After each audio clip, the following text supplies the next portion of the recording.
Welcome back. India's lockdown and communications blackout in occupied Kashmir has entered 100th day. On August 5th, the Indian government stripped Article 370, revoking the valley's special status. International rights organizations say humanitarian crisis in the valley is worsening with every passing day. They have reported growing shortages of food, health facilities, and increasing mental health problems. New Delhi has detained thousands of Kashmiri politicians and activists, gapping every voice of dissent in the occupied valley. Indian fact-finding mission confirmed the arrest of 13,000 youths and minors as young as 9 years of age. International observers say occupied Kashmir suffered over $1 billion loss in business during these 100 days of chokehold. The EU, US, Congress and the UN have condemned India's actions in the occupied territory. 2 Palestinians have been killed and 3 others wounded in an Israeli airstrike on Gaza. Palestinian officials say the bombing completely destroyed a residential building in Shejaiya district. They said a woman was among the dead. This comes a day after Israeli forces killed a protester during a march marking the 15th anniversary of the death of former President Yasser Arafat. Yesterday, in a statement, the UN called for a political solution in Gaza for sustainable peace in the region. The Special Coordinator for the Middle East peace process, Nikolai Medvedev, said all measures should be taken to avert an escalation in Gaza. In Syria, 6 people have been killed in 3 bomb explosions at a marketplace in the northeastern city of Qamishli. War monitors say over 20 people were wounded in the attacks. The bombings came after ISIS claimed to have killed an Armenian Catholic priest from Qamishli. No group has claimed yet responsibility. The International Atomic Energy Agency has confirmed Iran has begun enriching uranium at its underground Fordow site. The UN watchdog added that Tehran's enriched uranium stock continues to grow. Iran is contravening the deal's limit on its nuclear activities in response to Washington's withdrawal from the accord last year. Tehran says it can quickly undo the breaches if Washington lifts its sanctions.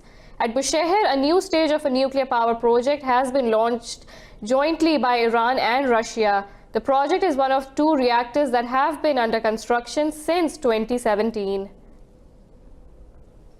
The Kremlin says Russia and Germany have agreed that Ukraine should give the separatist-controlled Donbas region a special status. It said Russia's President Vladimir Putin and Germany's Chancellor Angela Merkel discussed preparations for a Ukraine peace summit on the phone. Ukraine has been fighting Russian-backed separatists in the eastern Donbas region for more than 5 years. More than 30,000 people have been died during the conflict. Spain's socialists have ruled out a grand coalition with the main opposition People's Party. The decision comes after Sunday's elections yielded a fragmented parliament, complicating efforts to form a stable government.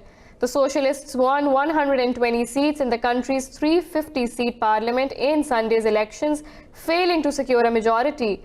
The party hopes to form a government without having to rely on Catalan pro-independence parties. Meanwhile, the leader of Spain's center-right party, Ciudadanos, has stepped down after his party's poor performance in Sunday's polls. 15 people have been killed after 2 trains collided head-on in Bangladesh. Rescue officials say over 100 were injured in the accident. Traveling between Chittagong and Dhaka, the trains collided at Barambira, about 100 kilometers east of the capital city. 3 coaches were derailed by the tragedy near the Mondolbagh station in the town of Kasbah. Train services have been halted as authorities probe the accident. Railway authorities say faulty signaling could be the cause. In Iceland, a mountainside near the western town of Akranes is transformed into a track for the country's native motorsport. Revving engines and the tough off-road activity, the Torfæra draws crowds who love the noise and daring drivers. More fun in this report. On this Icelandic mountain, drivers are testing their machines and their mettle. This is Formula Off-Road, or Torfæra, Icelandic for difficult driving. Drivers race up and down steep slopes, winning points for passing gates and losing them for stopping.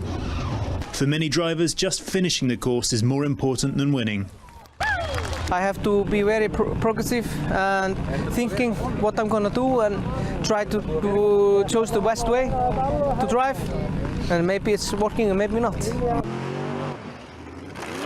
Torfæra began in the 1960s as a way to raise funds when Icelandic rescue workers began to show off their vehicles on hilly terrain. The first championship took place in 1965 and has since spread to other Nordic countries and the US. Cars cost between $40,000 and $120,000, so drivers try to avoid damaging them by picking safe routes along the course. But with the rough terrain, organisers still have to keep an eye on safety. We often have fires, we have hot liquids running on exhaust and everything, so we have to be quick to take out fires. With the 2008 financial crisis, sponsors grew scarce, making financing more difficult.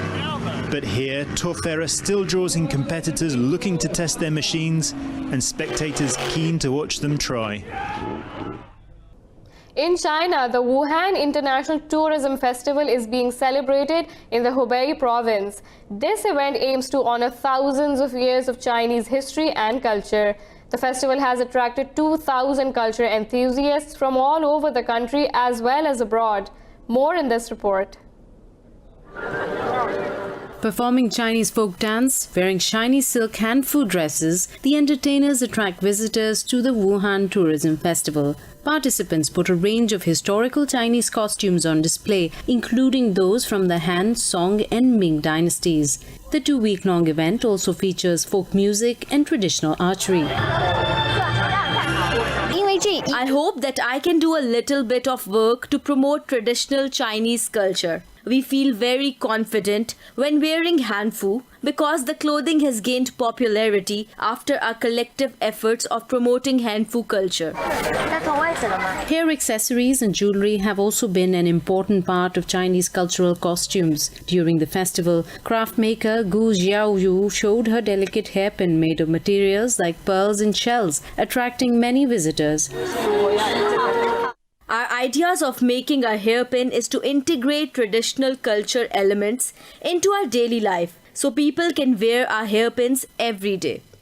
The festival will continue until the 24th of November. 4-year-old giant panda baby will head to China on November 19th. This is as stipulated by a cooperative breeding agreement between China and the US. But the move is heart-rending for many. Let's find out why. One of National Zoo's most beloved residents is moving next week. Heartfelt goodbyes have already begun. Visitors have started to pour into the zoo to say emotional farewells to Bebe, the panda. So today was the appropriate day to deck out in panda gear. And then I have my little Bao Bao back here. She's traveled all the way with me.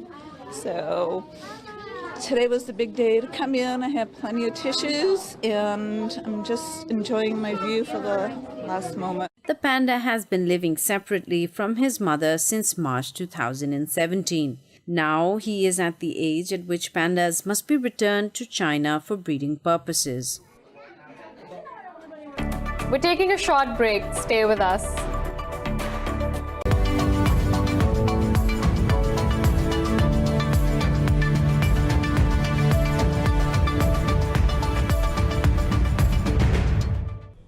Most Asian stock markets are trading positive as investors await clear signals on trade negotiations between the US and China.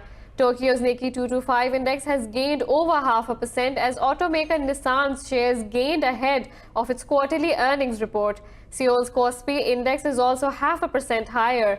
Despite ongoing political unrest, Hong Kong's Hang Seng has picked up nearly 0.5%, with tech giant Tencent rising more than 1%.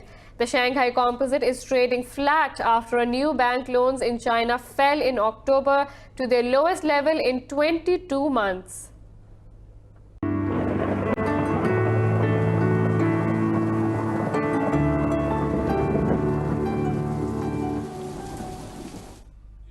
Heavy snow has blanketed a number of states in the US Midwest, causing traffic accidents and the cancellation of over 1,000 flights.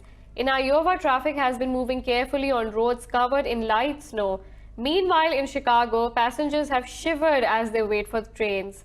The heaviest snow this winter has fallen on states including Illinois, Michigan, and Iowa. The National Weather Service has issued a snowstorm warning for the Midwest. The snow comes from an Arctic cold front delivering winter weather to the central, southern, and eastern parts of the country. Now let's look at the weather from around the globe.